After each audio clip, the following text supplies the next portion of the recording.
friends, welcome to IELTS American Center. It's IELTS Training Center. Take your book, prepare for IELTS.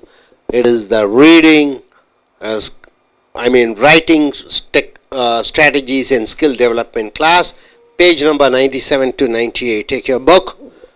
Academic and general training, writing models. For academic and general, two type of varieties are there. Academic writing and reading is separate, and for general writing and reading is separate. So here, in general, we are coming here to the continuation of the earlier videos. What's it given here? Coherence. What do you mean by coherence? Coherence. You have to understand the meaning of coherence. Coherence means arranging the ideas in a logical way, with introduction, main idea, and supporting ideas, and coming here to the conclusion. See here, coherence refers to the organization of the whole text. What do you mean by text, sir? It is the essay. Organizing the whole essay. How do you organize? It is called coherence. The macro level, earlier cohesion, it is micro level. Coherence, it is a macro level, entire essay, structure. This means the structure of the response. What do you mean by response? Somebody asks you to write in an examination, okay, what you have to do, how do you have to write. It is the introduction first. So introduction, you are saying about the topic and what your views or opinions, or whether you are agreeing with the statement, disagreeing with the statement, are you accepting, non-accepting, so everything in the introduction part. So introduction says what you are going to say in the next paragraphs. Body paragraphs. So after introduction, it is the body paragraphs. Body, what do you want to say in an elaborate way? Introduction you say in a short way. In body paragraphs you are saying that with proofs and facts and figures, examples, and the concluding paragraph. Then after that it is the concluding paragraph. The concluding paragraph says, once again reaffirming what you have said in the introduction part. So introduction, body paragraph, introduction paragraph, body paragraphs, and conclusion paragraph. So it also means how paragraphs are organized. How a paragraph is organized. How is a paragraph organized? So paragraph is organized. The topic sentence. What is topic sentence? Suppose software companies in Chennai. It is the topic sentence. In the paragraph it should be arranged. The topic sentence should be there. Supporting and developing sentences. Supporting sentences should be there. Developing sentences should be there. What is the supporting sentences? You can say software companies are there in Chennai. Many software companies, Wipro, SoftLogic and TCS, they employ a lot of people and everything, about all the supporting and developing ideas. And concluding sentence. In the paragraph, first in the entire text you should have introduction, body paragraph, and conclusion. In a paragraph you have to have topical sentence, supporting sentence, developing sentence, and concluding sentence in a paragraph. In a essay, introduction, main body paragraph, and conclusion paragraph. In a paragraph, topical sentence, developing sentence, supporting sentence, and concluding sentence in a paragraph. So the use of transitions. So from in a paragraph, you are changing from one sentence to another sentence. There. So here, the transition, use of transition signals. That is from changing from one sentence and connecting with another sentence, or changing the ideas. The transition from one idea to other idea. That is the linking words. These are very important. Is important as they signal the stages and sequence of processes. So linking words between different ideas, it says about the signal, the stages and the sequence of processes, one process, second process, third process, and procedures, and the narratives, and the logical development of ideas. So linking words are used for all these things. What are the linking words? Although, even though, in spite of, despite of, all these linking words are very much useful. Signal the stages and sequence of process and procedures, narratives, and logical development of ideas. So lexical resource, next. Lexical resource refers explicitly to the use of words. So lexical resource, it is used to help you to use the words correctly. This means the range of vocabulary across academic topic areas and paraphrasing to easily and clearly summarize and describe a variety of graphic text with an appropriate tone and level of formality. So the vocabulary, the lexical resource, the vocabulary you use for what? For paraphrasing and to summarize and to describe the variety of graphic text which you read. So next, the command of word forms. Next, what you have to know is command of word forms. For example, words. See, for example, the difference between machine, mechanic, mechanization, mechanical. So you have to understand the usage of different word usages, whether it is a noun or verb or adverb or adjective. So machine is a noun, mechanic is a noun, mechanization is a noun, mechanical, it is an adjective. So you should know mechanize, it is a verb, mechanically it is an adverb. So you have to know the usage of the correct word forms. Then correct spelling. The number of spelling mistakes is a clear indicator of language ability. So your spelling mistakes, it shows that what's your ability in English.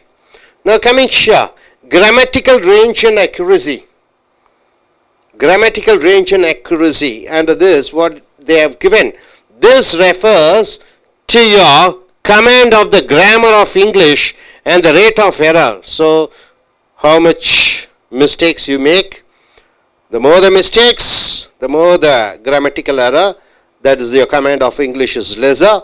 So lesser the mistakes, yes, you are better in English. So how many mistakes do you make? They check. Rate of error is another key indicator of English proficiency. So what is the grammatical errors, how many errors you make? It shows the proficiency or your level of accuracy. How well do you manage active and passive voice sentences, structures, adjective and noun and verb and adverb choices for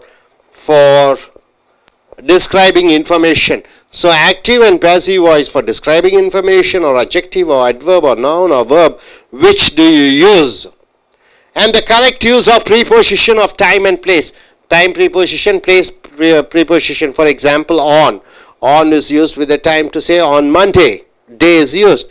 On with a place on the first floor. So preposition which is used for time and place, you should be quite good at it. So grammatical range also refers to the range of sentence types and the length of these sentences. So grammatical range is analyzed, is found out by the sentences, by the length of the sentences, by the range of the sentences which you write.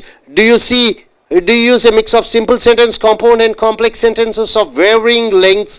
So the usage of simple, complex and compound sentences, which tells about the grammatical range. When constructing complex sentence, can you use relative pronouns? What are the relative pronouns? When, which, where, this, that. So when you are making complex sentences, so what type of relative pronouns are you making?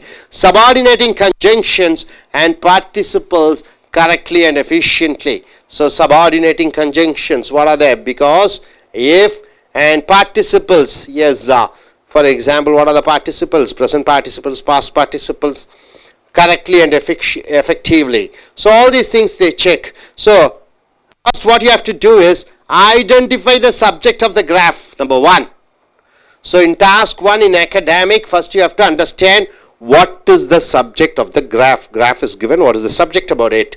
So paraphrase the given language in the question in order to write the introduction and orientation for your summary. This is number 2. So the question will be asked, certain sentences are there. You should not repeat the same sentences in your answer. In the introduction part, you have to change. You have to paraphrase and you have to write the introduction part. So identify significant features of the main trends for the second sentence. So for the second sentence, you have to identify what are the features, what are the things, what are the trends which you have to write. Identify the data, find out the data. This is the third one. Then you have to find out the data. For example, percentage of population in Australia, Canada, or comparison between Australia, Canada, or usage of the machineries, or difference between the climate. So various data you have to first find out. Then construct a variety of sentences comparing or contrasting information from the graph. So this is the fifth one, comparing. So two graphs are there. One may be with Australia, one is America. So you have to compare about the climate and so various different things, contrast, opposite. So comparing and contrasting information. Then use transition signals, the words transition words. Then construct cohesive paragraphs. This is paragraph writing. Write a minimum 150 words in 20 minutes. This is the 8th point. So my dear friends, the most important is coherence. So a text should be arranged with the introduction paragraph, main body paragraphs, conclusion paragraph. In a paragraph, there should be a topical sentence, supporting sentence, and describing sentence, developing sentence, concluding sentence. Then transitions are used. Then here, all these things are used, command of the word and command correct spelling, your command of the grammar of English, and your rate of error, that is in grammatical range. What you have to do, identify the subject of the graph, paraphrase, and identify the significant features of the main sentence.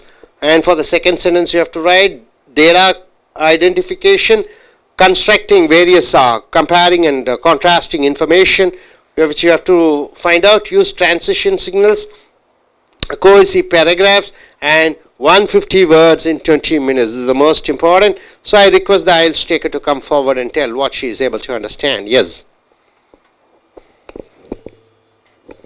You can introduce and tell what you are.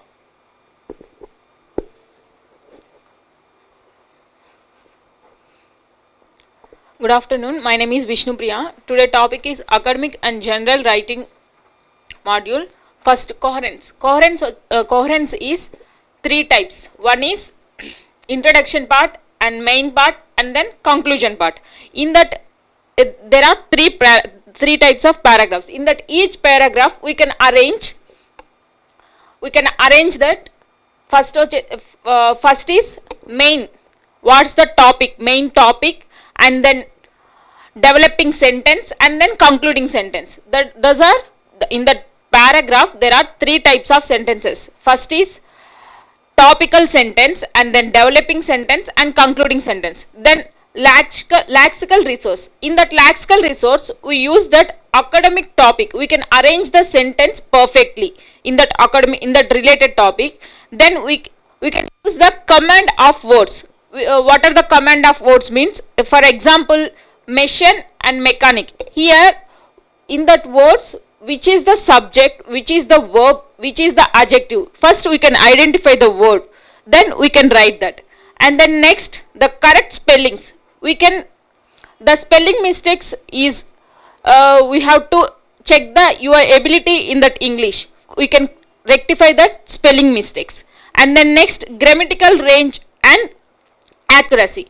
Then first, grammatical range is this refers to your command grammar of English. You can check they can check that grammar, your ability to that grammar. And then next, English proficiency, how to manage that English, how to arrange that words properly. And then next we can use that active voice, passive voice sentences, and then adjective, nouns, verbs, how to you can write that essay where you can use that active voice and passive voice sentences, and also where you can use that adjective and noun and verbs. And then next is grammatical range. In that grammatical range, different sentences we use. Must and should, simple, compound sentence. And then next we can use that subordinate conjunction and participles. These are must and should use the grammatical range. Then first is identify the subject of the graph. First you can identify what is the subject in that graph. First we must and should, we can identify. And then next one is first you can write that paragraph. You cannot repeat that again, you cannot repeat that sentence. Then next is identify the significant features of main trends. That is the second sentence. And then next identify the data. What is the data given in that graph? We can identify must and should. And then next construct a verify of sentence, comparing and contrasting. Compare. If you have two graphs, you can compare the two graphs and we can identify the data. Then next one is form the graph. How to graph formation? Use transition signals. Where is the signals, that and all you can use. Then next constructs the paragraphs. These and all we can use that, and you can construct the paragraph step by step and write minimum. These and all points we can use, and we can write the essay minimum 150 words within 20 minutes. This is the structure to writing that essay. Thank you. நண்பர்களை prepare files புக்கை எடுத்துக்கொள்ளுங்கள். Skills and strategies, இது writing task. இந்த page number 97 to 98 வந்திருக்கிறீர்கள். 97 98 இந்த புக்கை எடுத்துக்கொள்ளுங்கள். Academic and general training writing models. Academic என்றால் தெரியும், மேற்படிப்புக்காக வெளிநாடுக்கு போகிறீர்கள். ஜென்ரல் என்றால் வேலைக்காக போகிறீர்கள். இது ஏற்கனவே பார்த்துருக்கோம் வீடியோ. இதனுடைய கண்டினியூஷன் பார்த்தீங்கன்னா கோஹெரன்ஸ். கோஹெரன்ஸ் என்றால் என்ன என்று பார்க்கும் பொழுது ஒரு கட்டுரை எழுதுகிறீர்கள். அதில் முதல் அறிமுக உரை, அது முதல் பத்தியிலே இருக்க வேண்டும். அதை ஆதரிக்கும் விதமாக பாடி பேராகிராஃப்ஸ் அடுத்ததாக வர வேண்டும். இறுதியாக முடிவுரை பேராகிராஃப் வர வேண்டும். அதுதான் கோஹெரன்ஸ் என்று சொல்கிறோம். அதில் இன்ட்ரடக்ஷன், பாடி பேராகிராஃப், கன்க்ளூஷன் இருக்க வேண்டும். அடுத்ததாக ஒவ்வொரு பேராகிராஃபுக்கும் ஒவ்வொரு பத்திகளுக்கும் டாபிக்கல் சென்டென்ஸ், தலைப்பு வாக்கியங்கள், சப்போர்ட்டிங் அண்ட் டெவலப்பிங் சென்டென்ஸ், அதை ஆதரிக்க வளர்க்கக்கூடிய வாக்கியங்கள், அண்ட் கன்க்ளூடிங் சென்டென்ஸ், அதை முடிவுரை அமைக்கக்கூடிய வாக்கியங்கள். அப்போ ஒரு கட்டுரையிலே அறிமுக உரை பேராகிராஃபு பற்றி, பாடி பற்றி, கன்க்ளூஷன் பற்றி, ஒரு பேராகிராஃபுக்குள்ளே டாபிக் என்ன தலைப்பை பற்றி பேசுகிறாயோ அந்த வாக்கியம், அந்த தலைப்புக்கு சார்பாக ஆதரவை தெரிவிக்கக்கூடிய வாக்கியம், அடுத்தது அதை டெவலப் பண்ணக்கூடிய வாக்கியங்கள், அதே பேராகிராஃபில் முடிவுரை வாக்கியம் என்று வருகிறது. ஸோ ஒவ்வொரு பேராகிராஃபில் 4 பிரிவுகளாக இருக்கிறது. அதுதான் இங்கே கொடுத்திருக்கிறோம். லெக்சிக்கல் ரிசோர்ஸ் என்றால் வொக்காபுலரி. வொக்காபுலரி என்றால் என்ன? வார்த்தைகள். இப்போ உதாரணத்துக்கு மெஷின் என்று சொல்லுகிறோம். மெஷின் என்றால் என்ன? ஒரு இயந்திரம். மெக்கானிக் என்றால் இயந்திரத்தை சரி செய்பவர். மெக்கானைசேஷன் என்றால் என்ன? இயந்திரமயமாக்குதல். மெக்கானிக்கல் இயந்திரமயமான, மெக்கனைஸ் இயந்திரமயமாக்கு, மெக்கானிக்கலி இயந்திரமயமாக. ஸோ இந்த மெக்கானிக்கை வச்சே பலவிதமான வார்த்தைகளை எந்த வார்த்தை எங்கே உபயோகப்படுத்த வேண்டும் என்று தெரிந்திருக்க வேண்டும். அடுத்தது த கரெக்ட் ஸ்பெல்லிங். உங்களுடைய இலக்கணம் நன்றாக இருக்கு, ஆங்கிலம் நன்றாக இருக்கிறது என்றால் அந்த வார்த்தையினுடைய சொல் பிழைகள் இருக்கக்கூடாது, எழுத்து பிழைகள் இருக்கக்கூடாது. அடுத்தது கிராமட்டிக்கல் ரேஞ்ச் அண்ட் அக்யூரசி. இலக்கணம் சரியாக இருக்கும் பொழுது அந்த இலக்கணத்தை வைத்துத்தான் ஆங்கிலத்திலே எந்த அளவு ப்ரொஃபிஷியன்சி திறமை இருக்கிறது என்று எடை போடுவார்கள். ஸோ அதிக அளவு இலக்கண பிழைகள் இருக்கும் பொழுது நீ ஆங்கிலத்திலே ப்ரொஃபிஷியன்சி திறன் குறைவாக இருக்கிறது. குறைந்த இலக்கண பிழைகள் இருக்கும் பொழுது உன்னுடைய ஆங்கில ப்ரொஃபிஷியன்சி திறன் அதிகமாக இருக்கிறது. இதுதான் இந்த பக்கம். இந்த பக்கத்தில் பார்க்கும் பொழுது correct use of preposition of time and place. Preposition என்றால் என்ன? முன்னடை சொற்கள். முன்னடை சொற்கள் என்றால் என்ன? ஆன், இன், ஆட், இதெல்லாம் ப்ரீபொசிஷன், அதெல்லாம் முன்னடை சொற்கள். அடுத்து கிராமட்டிக்கல் ரேஞ்ச், இலக்கணத்தினுடைய அந்த அளவு. இது எதை பற்றி சொல்கிறதுனா வாக்கியம், அந்த வாக்கியத்தினுடைய அளவு. பெரிய வாக்கியமாக அமைக்க தெரிந்தால் நீ பிரமாதமாக இருக்கிறாய் என்று அர்த்தம். சிறிய சிறிய வாக்கியங்கள் எப்படி அமைக்கிறாய் என்று சோதிக்கிறார்கள். மிக்ஸ் ஆஃப் சிம்பிள் என்றால் என்ன? சாதாரண வாக்கியம். காம்பவுண்ட் கலவை வாக்கியம் அல்லது கூட்டு வாக்கியம். காம்ப்ளெக்ஸா இது ஒரு வாக்கியம் இன்னொரு வாக்கியத்தை சார்ந்திருக்கக்கூடிய கலவை வாக்கியம். ஸோ சிம்பிள் சாதாரண வாக்கியம், காம்பவுண்ட் காம்ப்ளெக்ஸ் கலவை வாக்கியங்கள். அடுத்தது ரிலேட்டிவ் ப்ரொனவுன்ஸ். ரிலேட்டிவ் ப்ரொனவுன்ஸ் என்றால் என்ன? ரெண்டு வாக்கியங்களை இணைக்கக்கூடிய பிரதிபெய சொற்கள். உதாரணத்துக்கு வேறு, விச், அப்புறம் திஸ், தட், இதெல்லாம் ரிலேட்டிவ் ப்ரொனவுன்ஸ் என்று சொல்லுகிறோம். சபார்டினேட்டிங் கன்ஜங்ஷன் கூட்டிடை சொற்கள், துணை கூட்டிடை சொற்கள். அண்ட் பார்ட்டிசிபிள்ஸ் என்றால் எச்சங்கள்.